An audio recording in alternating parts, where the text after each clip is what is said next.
Kita bertema jangan boros.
Lawan dari husnuzon adalah suudzon, yaitu berprasangka buruk.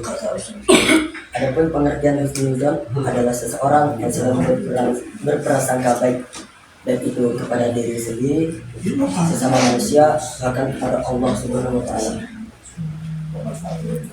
Allah Subhanahu wa Ta'ala berfirman, Bismillahirrahmanirrahim, Ya ayyuhalladzina amanu ijtanibu katsiran minadh dhanni inna ba'dadh dhanni wala tajassasu wala yattabi' ba'dukum ba'dan yuhibbu ahadakum ayuhibbu ahadukum ulang ayuhibbu ulang ayuhibbu ahadukum ayyahulana la akhihi maidan innallaha tawwabur rahim. Yang artinya ala umuri perbiwatin wassalatu wassalam wala asrafil anbiya'i wal mursalin wala alihi washabihi ajma'in amma ba'd. Yang pertama-tama marilah panjatkan puja-puji syukur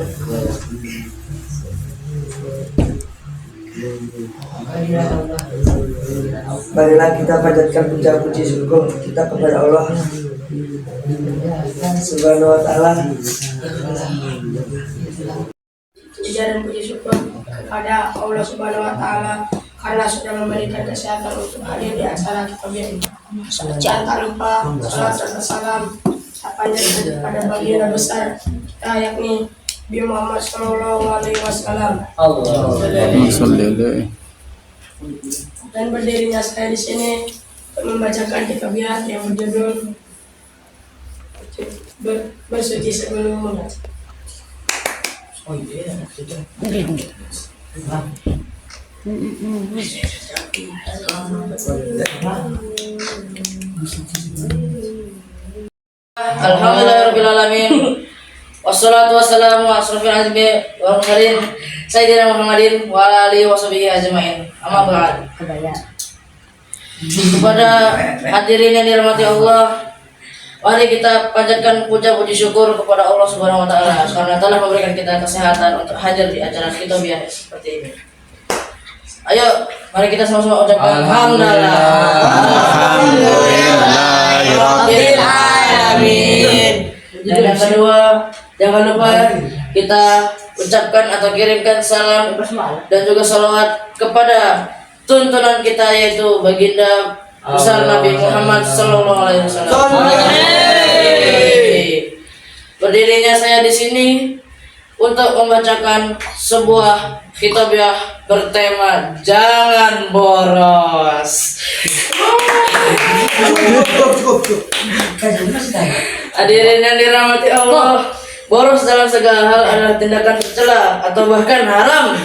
Karena Allah memerintahkan kita untuk berlaku adil dan ya kita semua berlaku adil dan pertengahan dalam segala hal, serta melarang kita berlaku berlebihan dan boros. Allah berfirman, "Walladzina idza anfaqu lam yusrifu wa lam yaqturu wa kana baina dzalika qawama." Artinya, dan termasuk hamba-hamba Tuhan yang Maha Pengasih, orang-orang yang apabila menginfakkan harta, mereka tidak akan berlebihan dan tidak pula kikir di antara keduanya secara wajar. Al-Furqan ayat 67. Masya Allah. Allah memuji mereka yang ketika mengeluarkan nafkah baik untuk diri sendiri maupun orang lain, nafkah yang mereka keluarkan adil, artinya tidak berlebihan ataupun kurang dari batas kebutuhan. Dengan demikian, mereka tidak berlebihan hingga melebihi batas kebutuhan dan tidak pula mengurangi hingga tidak memenuhi batas kebutuhan. Nafkah yang mereka keluarkan berada di antara berlebihan dan pelit, artinya pertengahan dan adil.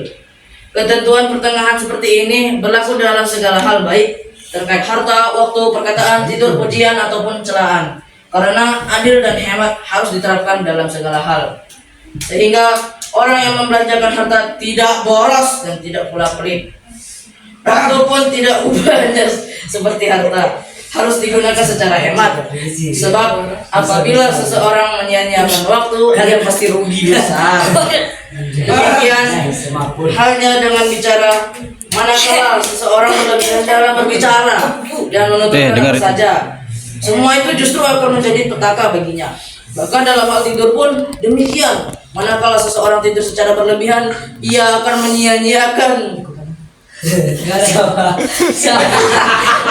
waktu yang sangat berharga dalam kehidupan. Sebaliknya, ketika seseorang kurang tidur, kesehatannya terganggu dan kehidupannya menjadi timpang. Orang yang berlebihan dalam hal dan celaan juga sama seperti orang yang pelit pada kedua hal tersebut. Ia kadang menghadapi gangguan lantaran tidak adil ataupun hemat dalam hal pujian atau pencelaan. Ingatlah dan pahamilah hal ini, karena penjelasan ini sangat bermanfaat. Kata-kata bijak mengatakan sebaik-baiknya persoalan adalah pertengahan. Terkait pujian untuk umat Islam, umat yang istiqomah dan pertengahan, Allah berfirman, "Wa kadzalika ja'alnakum ummatan wasatan litakunu syuhada'a 'alan nasi wa yakunu Syuhada'a 'alan nas. syuhada'a 'alan nasi wa yakuna Rasul alaikum syahida." Artinya, dan demikian pula kami telah menjadikan kamu umat Islam, umat pertengahan, agar kamu menjadi saksi atas perbuatan manusia, dan agar Rasul Muhammad menjadi saksi atas perbuatan kamu. Quran Surah Al-Baqarah ayat 143. Sifat pertengahan yang dimiliki Muhammad ini nampak jelas di balik sikap terhadap Isa putra Maryam. Yahudi terlalu menghina Isa dan kedudukannya yang tinggi. Mereka mengatakan bahwa ia adalah tukang sihir dan anak zina. Nauzubillah. Sebaliknya, kaum Nasrani berlebihan dalam menyikapi Isa hingga mereka menyebut Allah, anak Allah, dan Tuhan ketiga bersama Allah. Sementara untuk pertengahan umat Islam mengatakan ia adalah hamba Allah dan Rasulnya. Gambaran ini nampak jelas di balik sikap berlebihan dan pelit. Dengarkanlah firman terkait buruknya sifat berlebihan dan bagaimana sifat ini mendatangkan siksa serta kerugian bagi pelakunya. Allah berfirman, dan sesungguhnya orang-orang yang melampaui batas, mereka itu akan menjadi penghuni neraka. Surah Ghafir ayat 23.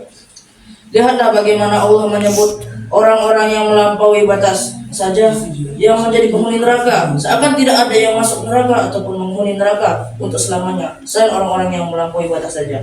Mereka ini adalah orang-orang yang berlebihan dalam kekafiran dan kezaliman. Di sisi lain, kadang ada orang yang berlebihan dalam beriman dan berlaku adil, sehingga ia pun binasa seperti halnya orang yang berlebihan dalam kekafiran dan kezaliman.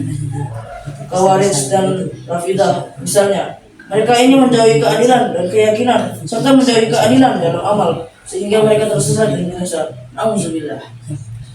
Hadirin mati Allah, dalam surah Taha Allah berfirman terkait balasan dan celaan atas sikap berlebihan selain mengingatkan agar sifat ini dijauhi.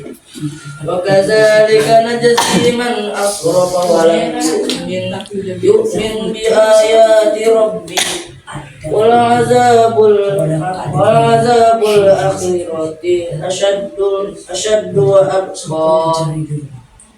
Artinya, dan demikianlah kami membalas orang yang melampaui batas dan tidak percaya kepada ayat-ayat Tuhannya. Sungguh azab di akhirat itu lebih berat dan lebih kekal. Taha ayat 127. Orang ini tertimpa celaka lantaran berpaling dari peringatan Allah, yaitu kitabnya, sehingga ia tidak beriman padanya dan tidak mengamalkan isinya. Sebagai balasan Allah mempersempit kehidupannya di dunia, sehingga ia hidup dalam kesempitan, sedih dan susah sepanjang hidup. Dan pada hari kiamat kelak, ia dikumpulkan dalam keadaan buta. Sementara yang lainnya melihat ini tidak lain sebagai hukuman dan balasan karena di dunia ia berpaling dari Al-Quran secara berlebihan.